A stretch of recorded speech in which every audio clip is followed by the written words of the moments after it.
জামাই আসে নয়, তুই তো মা হবি। আই মাইয়া যা বাড়ি থেকে বের হ। আমি তো মা হইতে চলেছি। আই নে এই জামা কাপড়গুলো ভালো করে পরিষ্কার করে ধুবি। আব্বা তুমি হঠাৎ আমাকে বাড়িতে? তোর বিয়ার সময় তো জামাইরে কইছিলাম যে একটা মোটর সাইকেল দিমু। তোমার জামাইর আর তোমার মোটরসাইকেল কিনা দিতে হইব না। এই যে মহারানী সংসার কত কাম কইরা আছে, সেই কাম কেডা করব? আপনার মায়া এসে করব?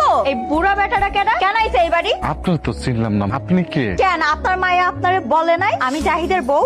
কি জাহিদের বউ মানে? বউ মানে বোঝেন নাই? আমি জাহিদের বিয়ে করাবো। আপনার মায়ারে তো কবে এ বাড়ি থেকে বের করে দিতে চাইছিল, খালি আমি দয়া করে রাইখা দিছি। আমি তো আবার বড় লোকের মাইয়া, আমার আবার কাজের লোক ছাড়া চলে না। আপনার সাথে এত পেঁচাল পায়রা আমার লাভ নাই। আপনি একটা কাজ করেন, মায়ারে দেখতে আইছেন, চা বিস্কিট খাইয়া তাড়াতাড়ি বিদায় হন। এই যে রমাবজাদি বাপরে বিদায় কইরা তাড়াতাড়ি সংসারের কাম করেন। আমার তুই মাফ করে দিস মা, এই বাড়িতে তুই আর এইভাবে থাকতে পারবি না। তোর এই কষ্ট আমার সহ্য হইব না, তুই আমার লগে চল, আমাকে বাড়িতে চল। না বাবা তুমি এমন কথা কইও না। একটা মাইয়ার একবার জীবনে বিয়ে হয়, লাল শাড়ি পরে শ্বশুর বাড়ি আসে আর বিদায় নেয় কাফনের কাপড় পরে। তাই বলে তুই সতীনের সংসার করবি আর বাপ হয়ে আমি এটা দেখো? বাবা বাবা বাবা তোমার সাথে একটু কথা আছে বাবা। কি করবেন কোন? তোমার বাড়িতে গেছিলাম, তোমার যা পাই নাই। বাড়িতে গিয়ে একটা কথা শুনছি, তুমি কি কাজটা ঠিক করছো বাবা? আমি আবার কি কাজ করলাম? তুমি নাকি দ্বিতীয় আর একটা বিয়ে করে বউ হয়েছো। একদম ঠিক কাজ করছি, উচিত কাজটাই করছি। বিয়ার পর থেকে আপনার ঘরে কতবার আমি কইছি একটা মোটরসাইকেল দেন, একটা মোটরসাইকেল দেন। দিয়েছেন আপনারা? বিয়ে করছি লগে লগে বাইক দিয়ে দিচ্ছি। দেখছেন কত সুন্দর বাইক? আপনি সারা জীবন চাইলেও এরকম একটা বাইক দিতে পারতেন না।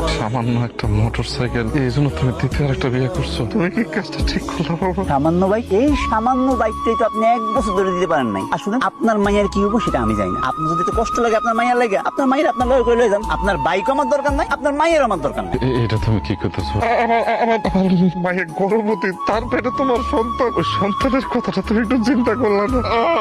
আমি মুরব্বী মানুষ, আমার কাছে 2 হাত জোর করে বিনতি করতেছি বাবা, তুমি আমার মায়ের কষ্ট দিও না।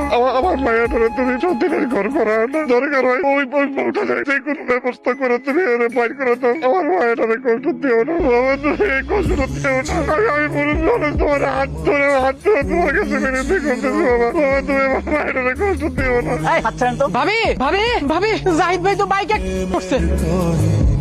মারিয়া, মারিয়া কি ব্যাপার? তুমি জানতো না আজকে আমার হাসপাতাল থেকে রিলিজ দিব? তুমি কেন গেলে না? কি এমন কাজ ছিল তোমার? এই তোমার কি মনে হয় আমি সারাদিন তোমারে নিয়ে পড়ে থাকবো? এই সংসারের কত দায়িত্ব আছে। তুমি তো পঙ্গু হয়ে বিছানায় পড়ে গেছো, এখন এই সংসারের দায়িত্ব কে পালন করে? আমি। আমারে বিয়া করার সময় কত বড় বড় কথা কইছো, তোমার হ্যান আছে ত্যান আছে। এখন তো তোমার কোনো কিছুই নেই, তুমি তো রাস্তার ফকি। আর আমার বাপের কাছ থেকে যে মোটরসাইকেল নিছো, সেই মোটরসাইকেলটাও তো ঘুরো ঘুরো করে ফেলছো। আর এখন আমার সাথে তুমি বড় বড় কথা বলতে আসবা? এই অল্প কয়দিনে তুমি এত বদলাই গেছো মারিয়া। আহা এই সমস্ত কথা এখন কেন কইতাছেন? এগুলো করার অনেক সময় আছে। এখন চলেন ঘরে চলেন, গিয়ে রেস্ট নিবেন। খারাপ বড় বউ, আমিও নিজ চোখে দেখি খারাপ সময় মানুষ কেমনে তাড়াতাড়ি বদলায়। ওরে মা।